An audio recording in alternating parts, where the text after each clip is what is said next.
দাবি হচ্ছে উপদেষ্টা আসিফের বাবা বিল্লাল মাস্টারকে গ্রেফতার করার। ওনাকে গ্রেফতার হোক, সব কিছু বেরিয়ে যাবে। আমাকে ধরে নিয়ে এরা বলছে যে আসিফ মাহমুদ বা আসিফ মাহমুদের বাবা এরা ইয়েতে জড়িত না, সেটা বললে তোমার কোনো ক্ষতি হবে না। তুমি কালকে সাংবাদিক আসলে তুমি এই কথাটা বললো। উনি বাড়িতে এলাকায় একা থাকেন, ওনাকে কাজটা করছেন, এরকম যে কেউ গিয়ে এরকম করবে এরকম কোনো লোক নেই।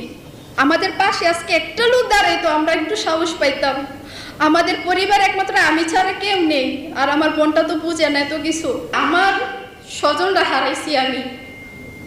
আপনারা বলেন একটা পরিবারে মা ভাই বোন যদি চলে যায় আর কে থাকে?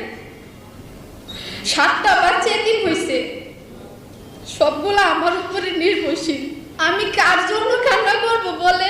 মার জন্য না, ভাইয়ের জন্য না, বোনের জন্য? আমি বাসায় খুঁজে পাই না।